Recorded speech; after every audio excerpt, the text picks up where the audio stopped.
You're listening to the Vent Podcast, where we bring you interviews and stories from around the world of wine and spirits. From winemakers and critics to sommeliers and master distillers, we'll explore the people and businesses who are instrumental in shaping the future of today's food and drinks culture. Enjoy the show.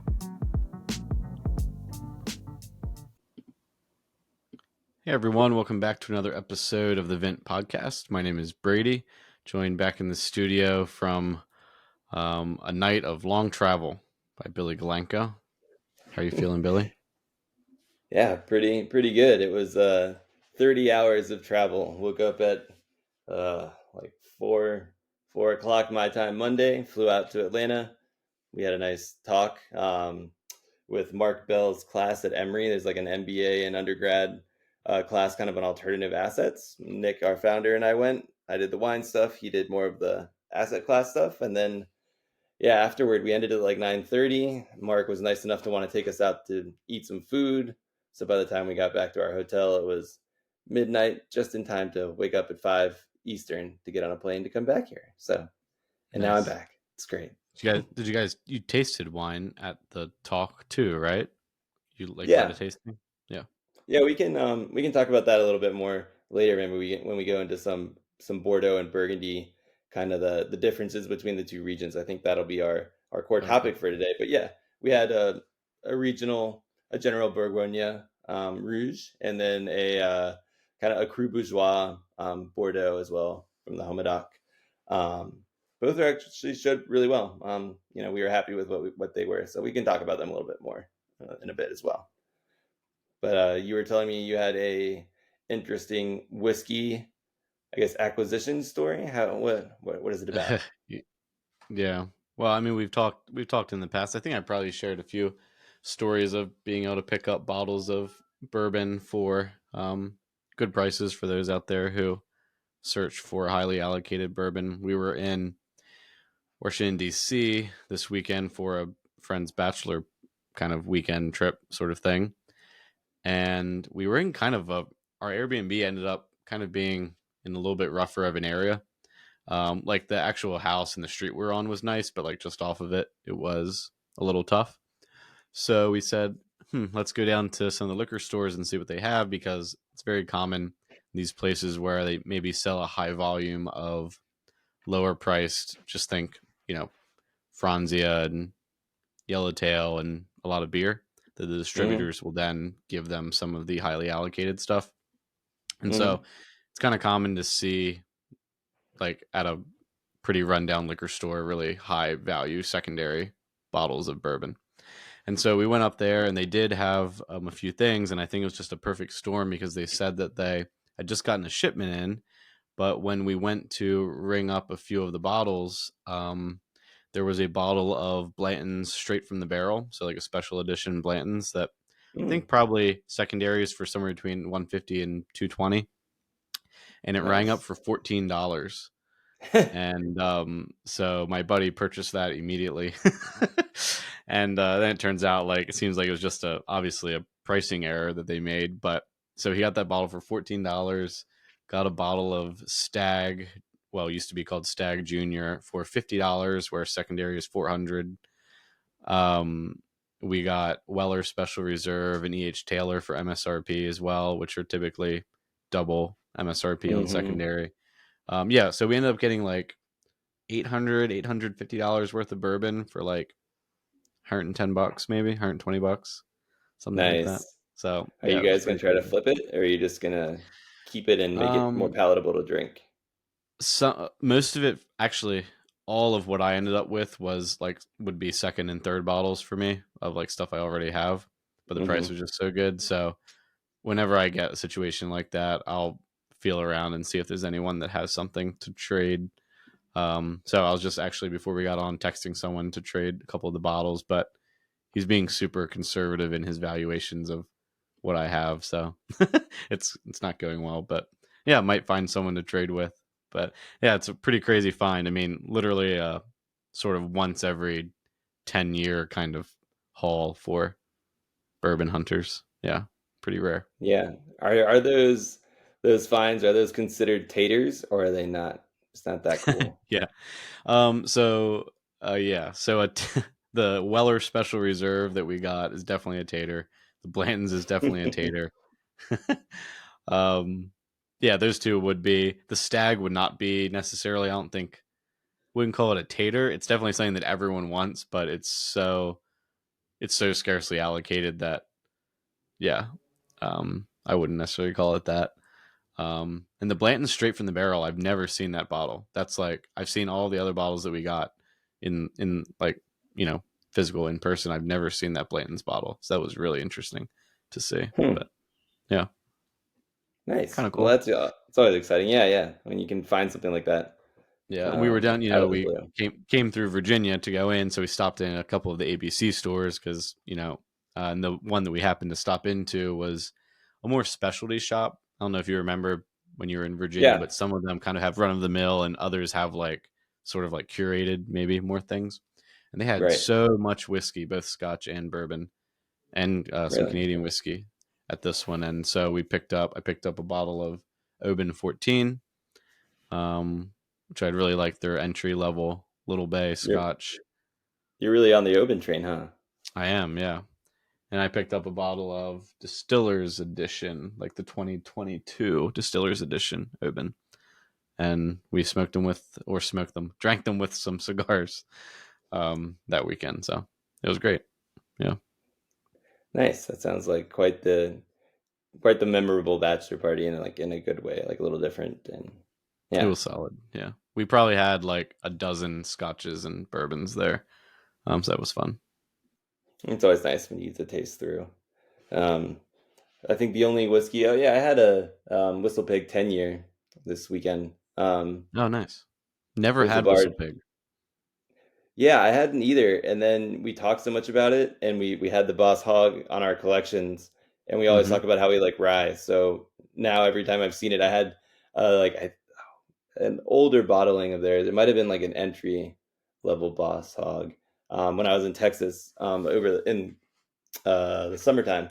And then this one, there's Mm-hmm. like a bar down the road, and I think you would get along with it really well. They had really good deals on like all of the BTAC stuff.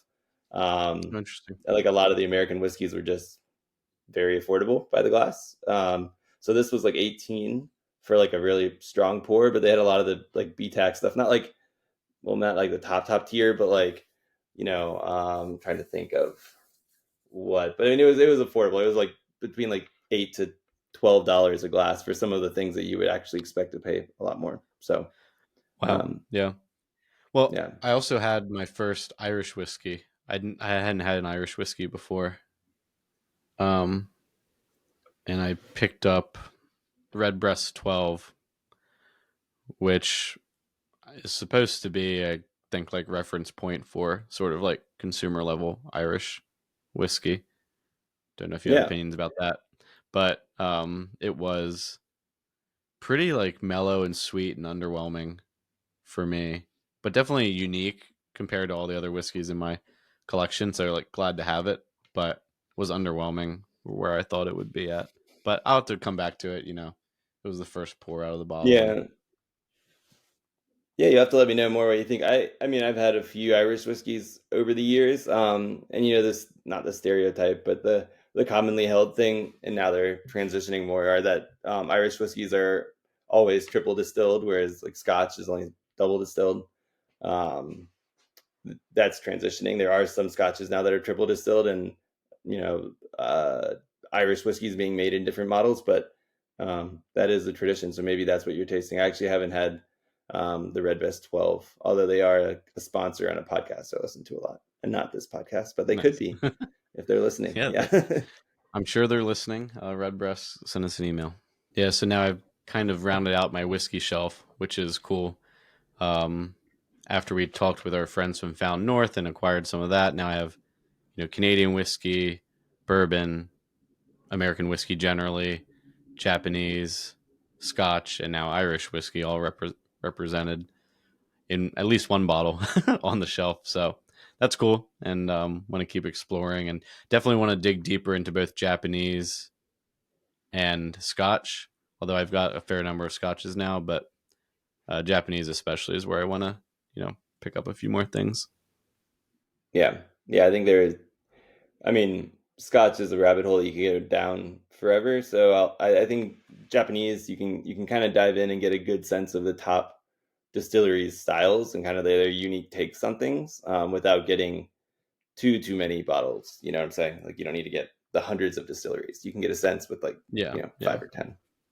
So yeah. I think I'm gonna go like um narrow and deep in Scotch, narrow and deep in Japanese. Whereas like with bourbon, I'm like deep and wide. I feel like, and with rye, American rye too. I have a ton across a bunch of producers, but yeah.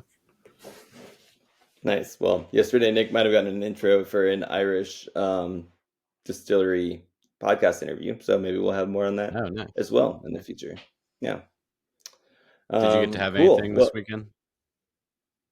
yeah. I mean, besides that, um, what was I going to say? Yeah. Besides the, wow, why am I blinking? The Whistle Pig. We had gone. I had a few interesting wines. So let's see. Let me rattle them off. Um, wow. Now I'm blinking on them.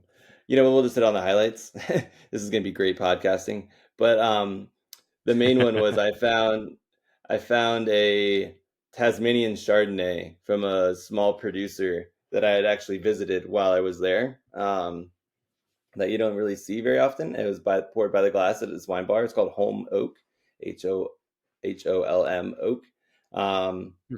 and that was pretty cool. It's like a female run winery. Like, I think it's the winemaker and owner. And it was cool because I went to their cellar door, and it just was like kind of one of those cellar doors where it feels like just like a small house with like a little counter in the middle, and it was very kind of like low key, casual, and like communal. And the owner was like pouring the wine, and it felt so casual. And it's just pretty cool to see something that was like that much of an intimate experience.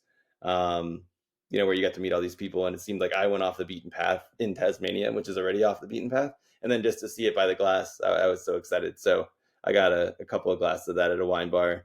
Um, Also had another Rifash at a wine bar at the same time, and I think we've talked about it on here before. It's like a Slovenian.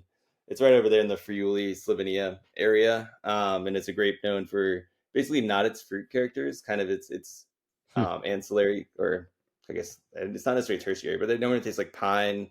Um, it's like really like foresty, piney. It's like a lot of interesting notes that aren't necessarily your typical red wine grape notes, and this one was a little more typical.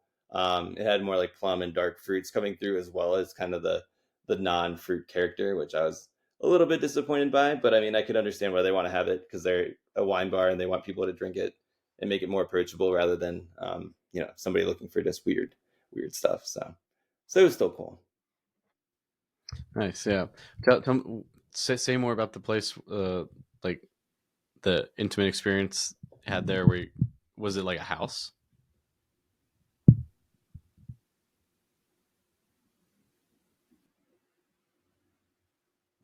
I think you broke off there. I was asking more about. Hold on, let me pause. Tell me more about the. You said you had an intimate. Was it like a house where you had first had the wine? Like the intimate experience. You said you kind of felt like you're off the beaten path. Was it? Yeah, yeah, it was. So I mean, they call tasting rooms in Australia and a lot of places in the world cellar doors. Mm, So basically, it was like at the winery, by the vineyards. So it was like a small little tasting room that was in the shape of just like a very small like house, just kind of like a cabin size type feel. And like in the owner and the family, or I guess I was the owner. Basically, the people who were directly involved in making the wine were pouring the wine, and there wasn't like that many people there.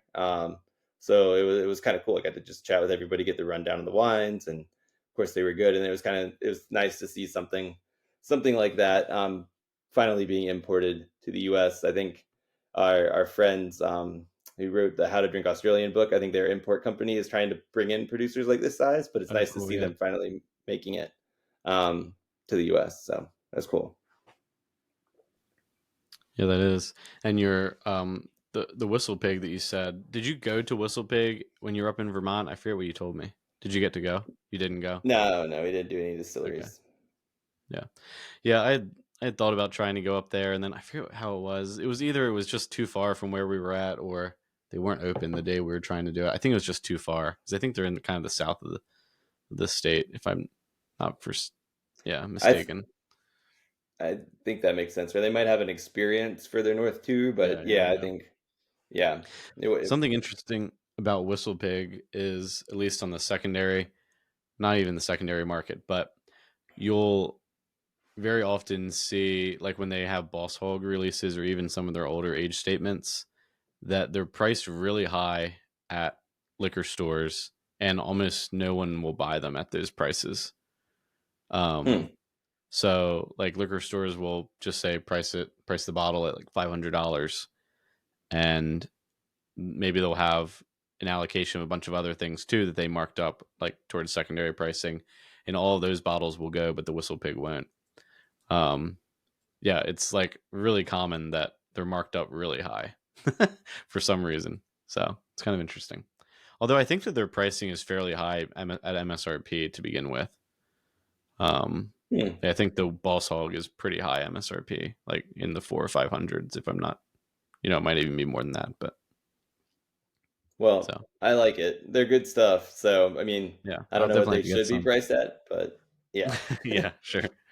Yeah, and that is true. Like the whole rye thing, it's kind of weird that I haven't had more of that. But Yeah, man. um, should we talk a little bit about you want to share about the your time in Atlanta? I know we'd kind of Yeah. teased it a little bit at the beginning. Yeah, well, let's lean in. I mean, I guess that'll be our kind of core topic today. We don't actually have an interview for today. It's just going to be me and Brady. And so part of what we discussed with the class yesterday was Bordeaux and Burgundy, as they are the two largest um, wine regions traded by volume or by value. Sorry, on LiveX right now. So we kind of got into, and it was very intro level class. So kind of like what are the core kind of general regions, what are the general grapes, and then getting into a little more nuance, how are they classified, and then kind of dissecting the differences between the two, and really kind of giving people a once over about what they were, and then along with like a tasting. So we did have a general Bourgogne Rouge, and then we also had a Bordeaux, a Cru Bourgeois, which we can talk about what that is in a little bit. I think Jane Anson, um, and also who was the other woman we had on? She's on the tip of my tongue.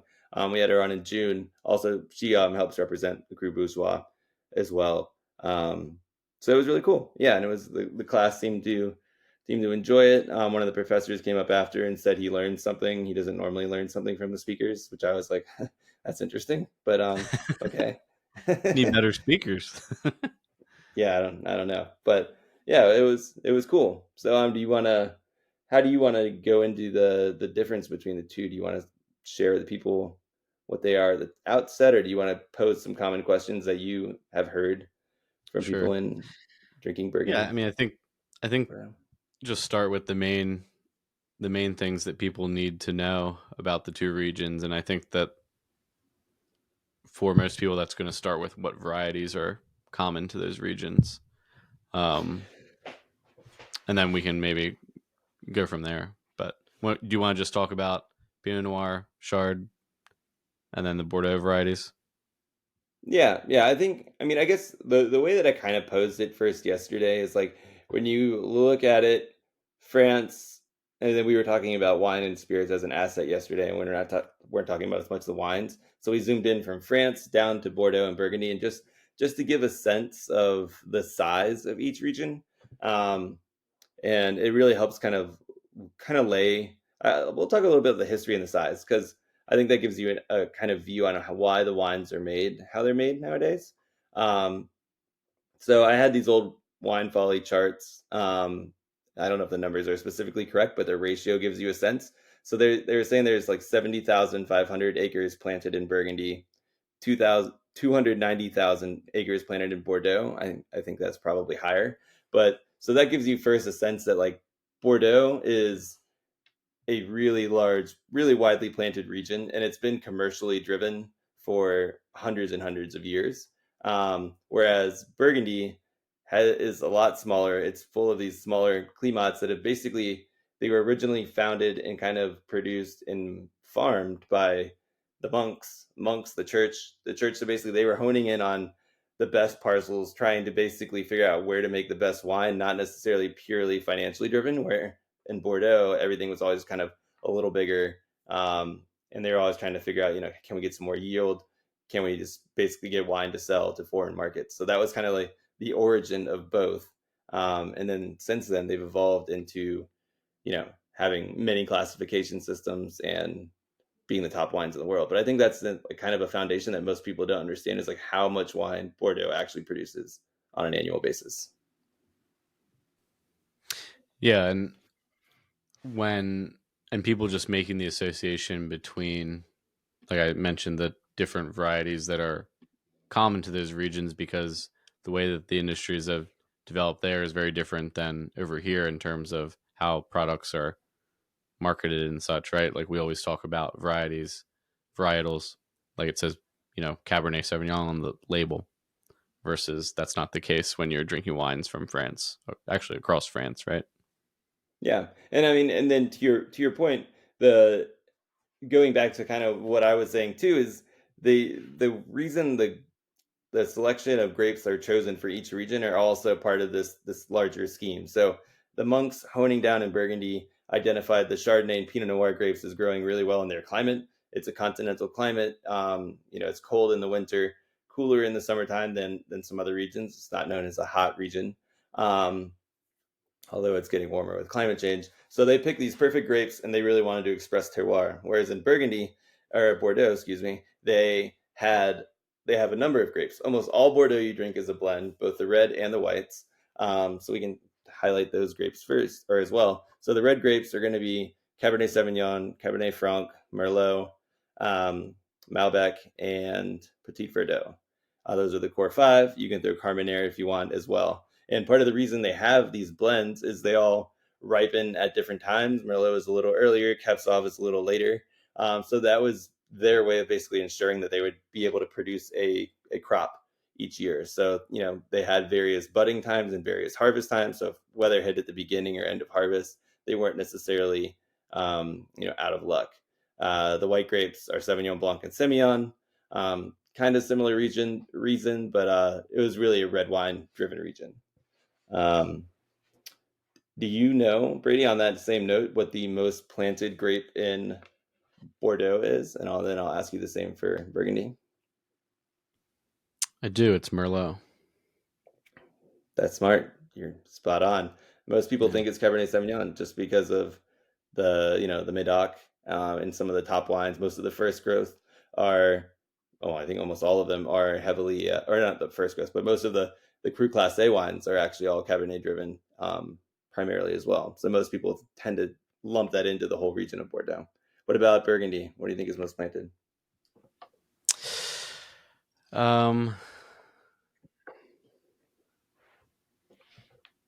Goodness. I don't know this one, but I'm gonna guess it's not a trick and say Chardonnay. Yep, you're right. Okay. But what I think is interesting is it's Chardonnay by like, I think, a large amount. I think it's like 60% of the grapes Yeah. planted. Something close like that. It was more than I expected, but the when you think about it, the Côte Chalonnaise and the Macalnais, which are further south, and Chablis, they just produce a lot of Chardonnay. Yeah, that's what So I was it thinking. I makes was thinking sense. of Chablis, and I was like, has to be. I mean, yeah, there's a lot of wine there.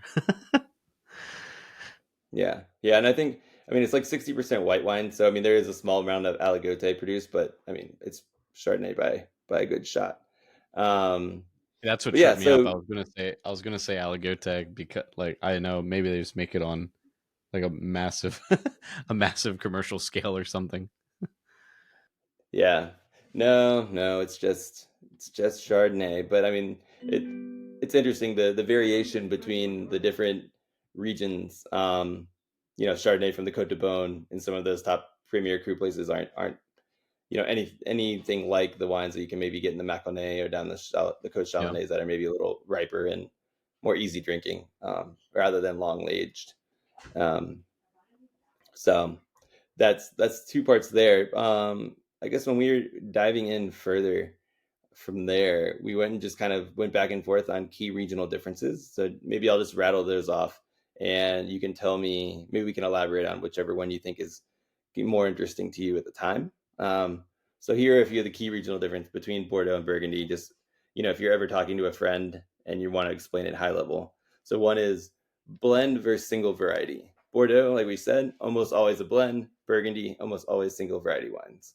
The next one is the classification system, and we can go into this a little bit more. Bordeaux is based on the producer, not the vineyard. So I think many people forget that the producers classified in the 1855 classification, even the first gross, they can continue to add vineyards to their holdings whenever they want. They could put that in the Grand Van if they want, and it would still be considered a first growth.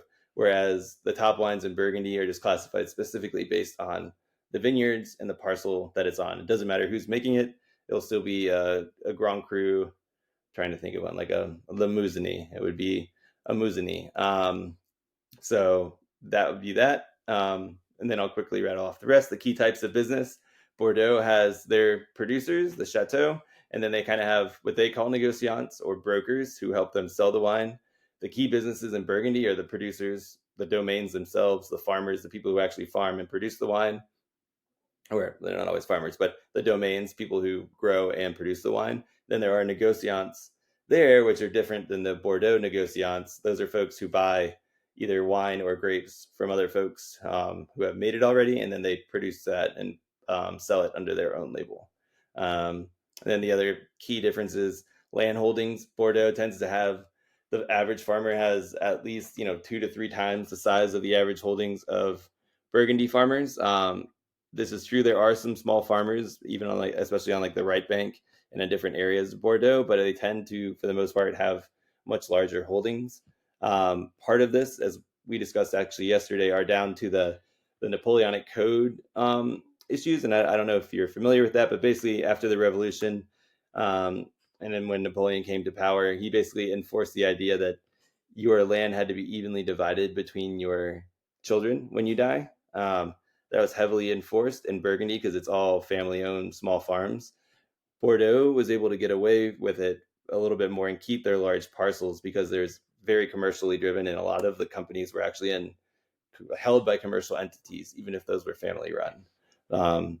So I thought that was interesting, and that has led today to the top, and then also the classification system has led today to the top producers in Bordeaux. Like first gross will, their Grand Van will be maybe 10 to 20,000 cases each, whereas some of the top wines, say from the Grand Cru Romanée-Conti, will only be 500 cases, where some of these Grand Crus will be very small produced. So the top wines in Bordeaux are produced in much larger volume than the top wines in Burgundy, as a rule of hand, or hand of rule, whatever that saying is, rule of thumb.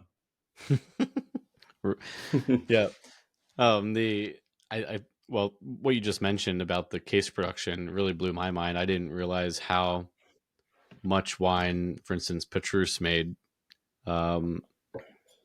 which... my numbers were for the first gross produced. Yeah. Petrus and Le Pen are a little bit of anomalies for Bordeaux. They're on the right bank, too, not left bank.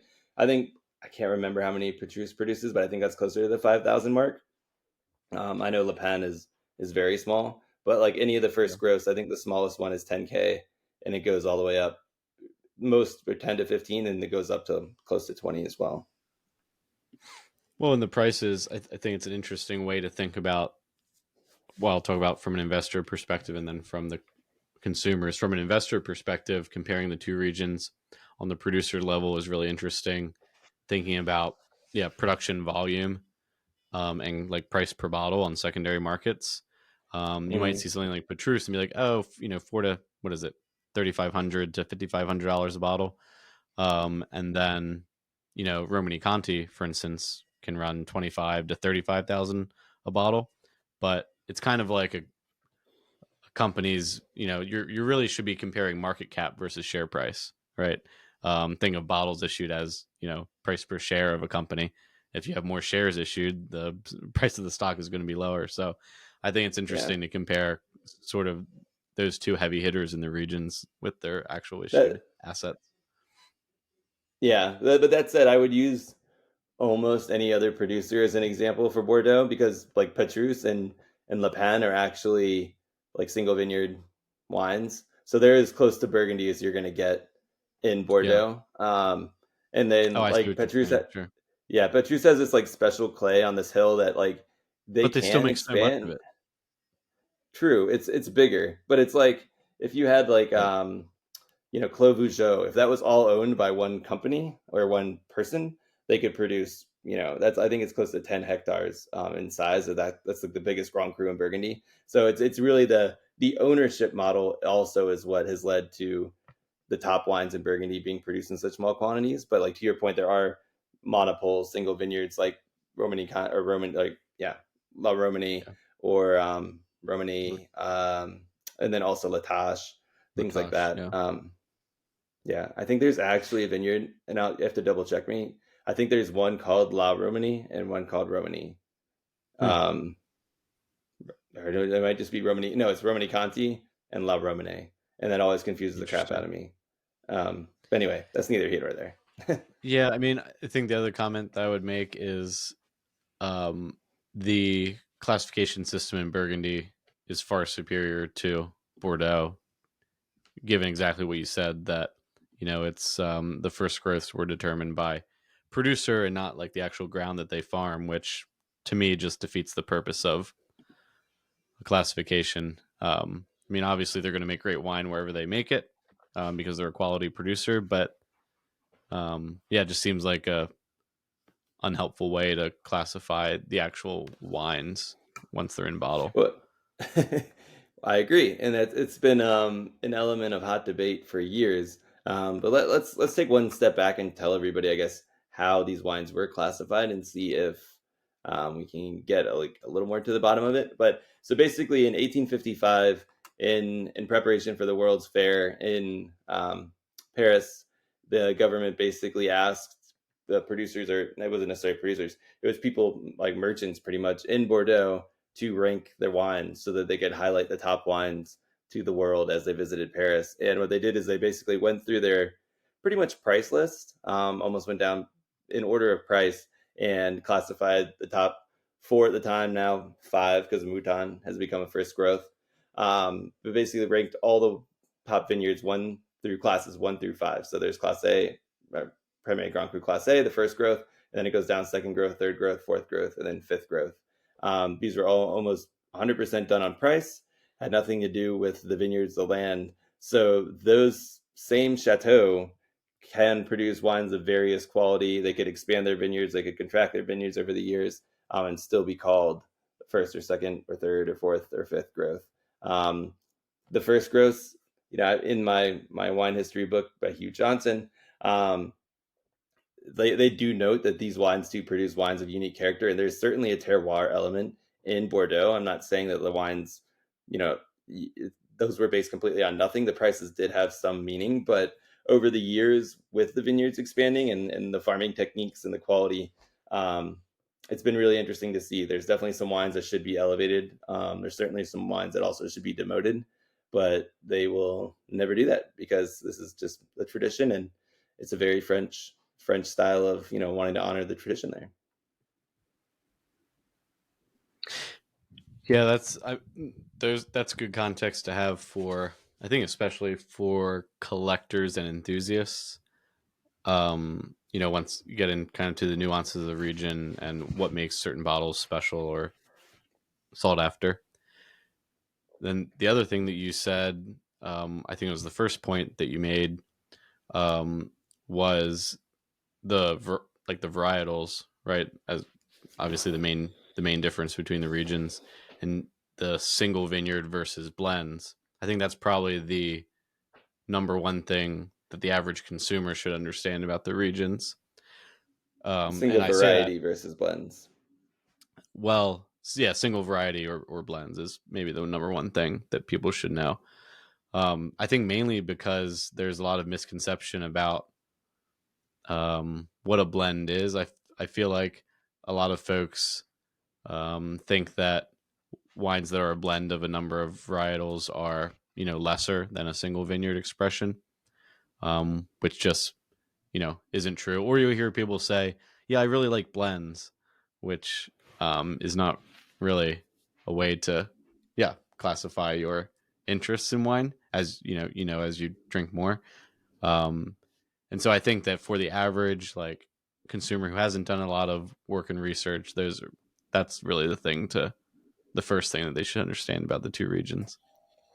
Yeah, and I also like, and then we're talking about blending varieties here. I think what most people don't know, and I certainly when I started studying, I was like, I don't want to have a I want 100%, Yeah, Cabernet or 100% sure. Pinot Noir, and I was just like, I don't want this stuff to be blended. Little did I know that the rules in around the world, it has to be basically like 85% of X variety in most regions to be called that variety. So almost everything you had probably was sneakily blends anyway. Um, Sure. and then also, for example, like I was talking about uh village or like regional level Burgundy, those are also wines, especially if they're made by negociants, that are blended from different parcels all around the region. So it's basically the art of winemaking is almost always includes blending, whether it be different parcels within a vineyard with different parcels from different vineyards, different varieties. So I think anybody who looks at blending as a negative thing is I mean, I don't think that's true. I think the best wines in the world can be our blends, to your point. But I also think it's interesting that the manipulation of varieties and the use of different varieties just has their own purpose in Bordeaux as opposed to Burgundy. And I think it goes back again to wanting to have that crop because I think both regions are heavily vintage, or they were at least. There's heavy vintage variation. So you could have a really bad year when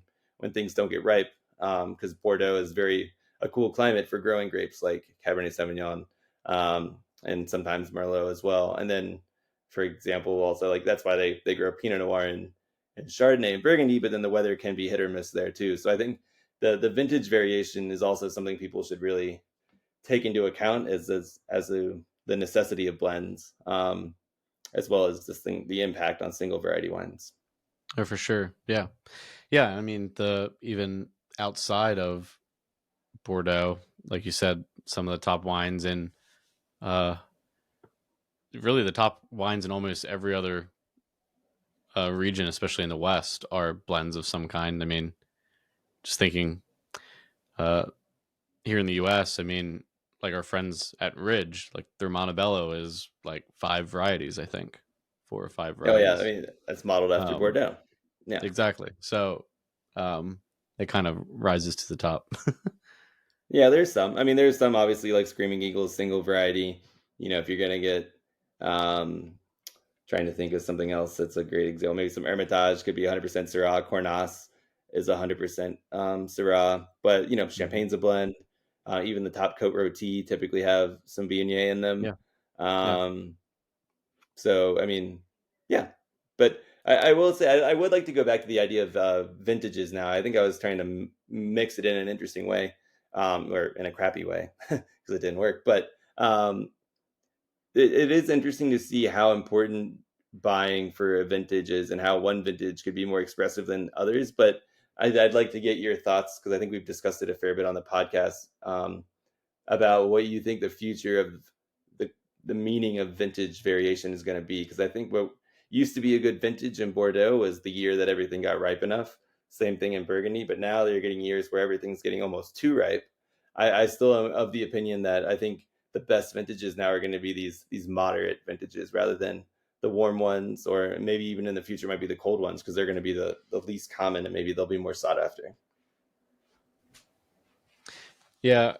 Just trying to think back and pull from our different producer conversations that we've had. And, it seems that there are a couple of different factors that rise to the top when trying to answer a question like that. One is technology has progressed so much just in the last 20 years in terms of being able to be extremely accurate with how you blend a wine, when you pick, all of these kinds of things that make it much more tenable to make an excellent wine in kind of a quote unquote off vintage, right? um and I think the producers are becoming smarter in terms of being able to adapt quicker on the fly when they see that they're having, an issue maybe that would have, really ruined their yield in the past, or, you know, drastically reduce the quality. I think that they can work around that a little bit more. I think you're right, probably that, you know, there'll be regions where yields change because it got cooler, and there'll be other regions where the quality will be affected because, it was hard to keep early ripening under control. But I think that technology helps with both of those situations in certain ways. And so, you know, I think the hierarchy will start to go more towards quality producers will continue producing quality wines, and vintage variation will still matter, but I think matter more as you get down the producer stack, if that makes Yeah, sense. it does, and that's what everybody tends to say. Even these days, is like when you really want to see Yeah.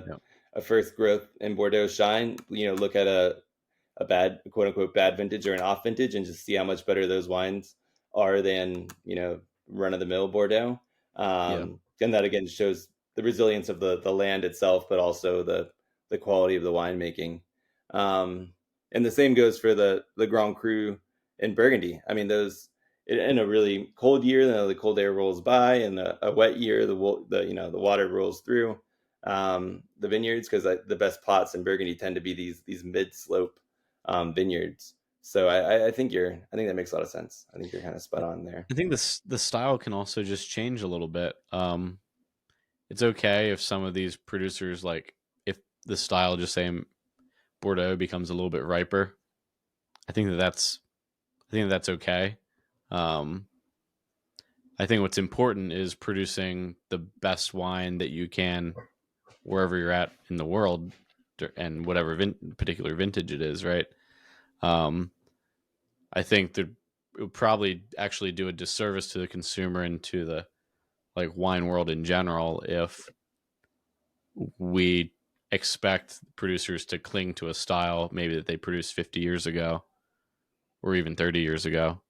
If we expect them to kind of stay with that exact style over the next 30 years, I think it's actually interesting to see the producer adapt and execute other styles, in a high level way. Because obviously, you can create an incredible wine, whether it ripened earlier or later. True, but I still think from everybody we talked to, they want to have their distinctive house style. Bordeaux wants to produce wine that tastes like Bordeaux. So I think two things. One, they're going to be allowing the new grapes in Bordeaux, including some like Portuguese varieties that ripen later. So in theory, they would still be able to create the same style wine that they're producing now, but it just might include different grapes, which I mean is super radical for them to want to include new grapes. So Sure. I Yeah. think that's one route. And then the other route's your route that you were saying too. But I think what eventually it's going to do for collectors is there's going to be some sort of window that's generally agreed upon as a cutoff, where it's like the wines after this period are different than the wines before, and it might be the style of the wine, or it might be just the components that are in there. Yeah. But I think that's going to be an interesting element for collectors, because I think there's going to be a pretty interesting delineation of like a 5 or 10 year period of a before and after, and it'll be interesting to see how that impacts investment wines in general. Yeah, and eventually it won't be, you said the, like, classic Bordeaux style. 50 years from now, maybe we'll talk about identify 3 or 4 different kind of classic Bordeaux styles, quote unquote. And like you said, make those time delineations. Whereas it won't be always kind of looking back. Oh, what was it supposed to be? Well, it's supposed to be whatever the climate is there at that time. Like, that's what it's supposed to be. I Yeah, think is maybe a little bit more progressive way to think about how the producers adapt. I think that's interesting. I think now if we want to pivot over to Burgundy and talk about the same topic. So for those who don't Mm. know, the way Burgundy is classified is general Burgundy. They have to be, wines. The grapes have to come from within the bounds of Burgundy. Village is the next level down. It can be the level of, anything from that general village. The next level up is Premier Cru, which comes from a certain Premier Cru vineyard. And then the next level up after that is Grand Cru, which has to come from a Grand Cru vineyard. Um, so for those, what I think is going to be interesting as climate change kind of goes on. Actually, one of the wines we had yesterday was from a negociant who came back to Burgundy. He's producing what's considered quality wines now from both his own grapes and others, but he's really big on the haute, Côte de Nuit, haute Côte de Nuit, haute Côte de Beaune, those the top of the hill. So for Burgundy, that can't introduce different grapes and everything's land based. I think the cool shift is going to be what are the new Premier Cru vineyards? Does anything ever get upgraded to Grand Cru? Do things get downgraded? I think that would be really interesting to see over time because Burgundy is a little bit more flexible that way, where they do upgrade vineyards from time to time. We might be seeing a whole new swath of vineyards kind of become available because the land's tenable now. I think that's going to be really interesting to see. Yeah.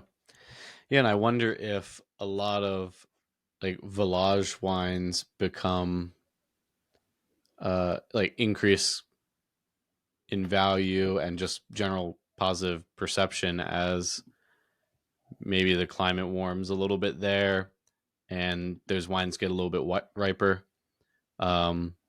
I think like some ripening with like a village level wine, maybe that doesn't have quite the finish or the robustness, or maybe some of those tertiary notes that you get as you go up in classification. I wonder if some of the ripening there actually assists in making, like, helping to develop a little bit more interesting wine at that level. Just with Yeah, I don't some know. added ripeness and fruitiness, maybe there. Um, Yeah, yeah, the I just wonder if that stereotype helps. tends to be like the Premier Cru. So if you think of Burgundy, everything is kind of planted. You picture like a table, and then it kind of just slightly goes down and to the right. So basically, there's a table, and there's like you can picture a ramp. It's like a long series of hills coming down from the what's it called, the something massif. But anyway, so basically the Like a Massif Central. skateboard ramp. Yeah, but it's called like the Massif Central, and then it goes down. So if you picture that, the middle of that slope are the Grand Crus typically. Up and below are typically the Premier Cru. So they're at the top, they're not the coldest, and they're not the bottom. They're still getting this flow. And then the village tend to be closer to the bottom of the hill, and then the regional tend to be like on the flatlands. So to your point, I mean, I don't know if the village as itself is going to be necessarily getting the upgrade, but I think from where they will be taking the fruit, will it, maybe it will be better because the bottom of the hill is also where the cool air tends to pool. Maybe there won't be as much cool air to pool. So I do think it's just going to kind of change the game. The wine we had yesterday was actually, it was a Pinot Noir. Everybody agreed. I mean, there's a few wine drinkers in the class, and the professors agreed that it was, a nice expression of our Bourgogne Rouge. It was like a $25 bottle, and it was literally, I had actually never seen this before. It had fruit from every like major like kind of sub-region in Burgundy. It actually had Pinot Noir Wow. from the Côte de Nuit, Côte de Beaune, Chardonnay, Maconnais, and even Beaujolais. I was like, wow, this Wow. guy literally pulled grapes from everything that he could, all Pinot Noir.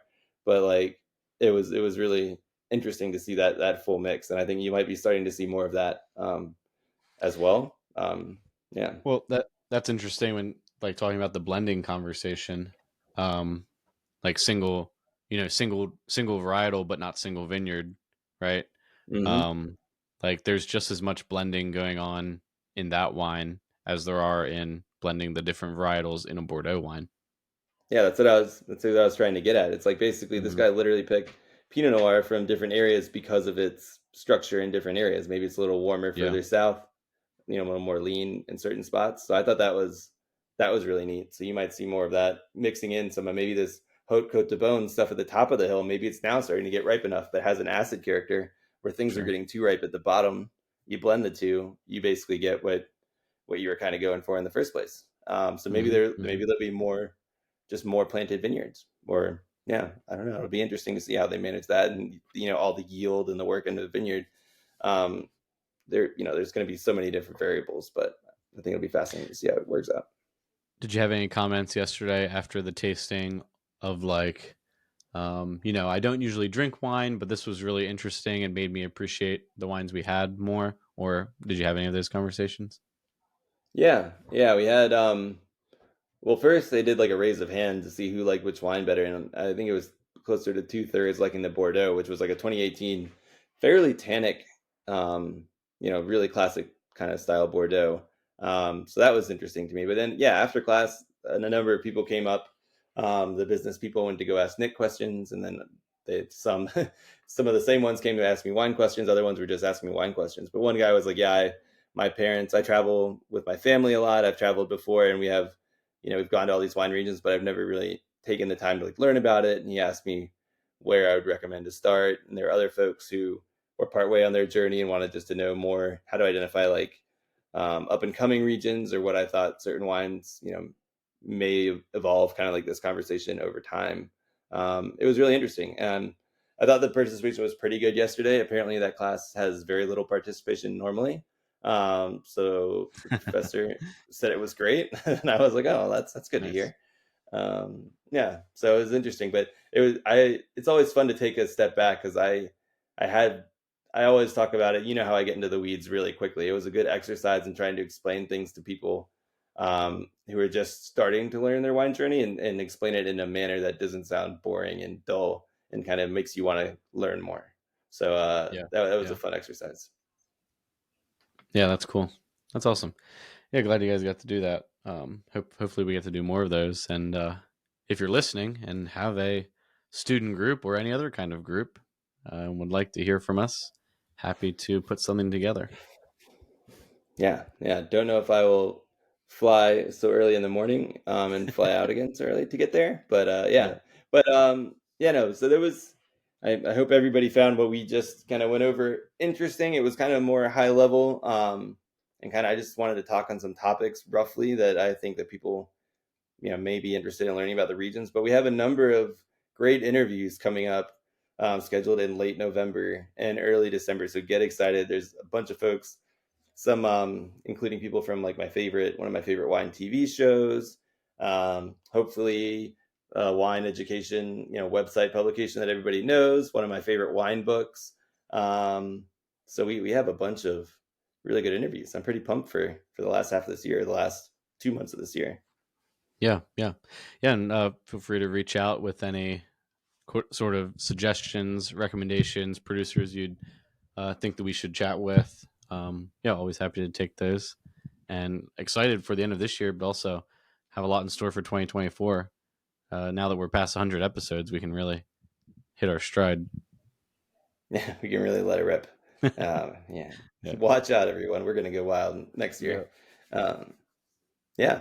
Well, I think that's all for me for this episode. Brady, do you have anything you want to add before we head out? 'Cause I always get to do the closing. Nope. That's it. It's all good. All right. We'll see everybody with another episode next week, and cheers.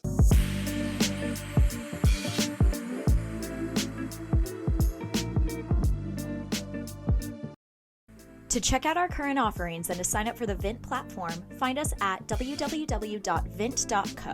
That's www.vint.co. For questions, comments, or feedback on the Vint podcast, please email us at support@vint.co. Vint and VV Markets are offering securities pursuant to Regulation A.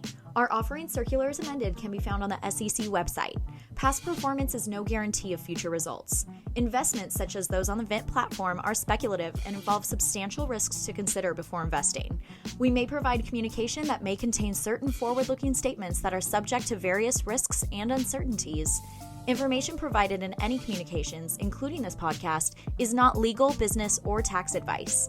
All prospective investors should consult a legal, tax, or business advisor concerning the subject matter of any communications and any offering.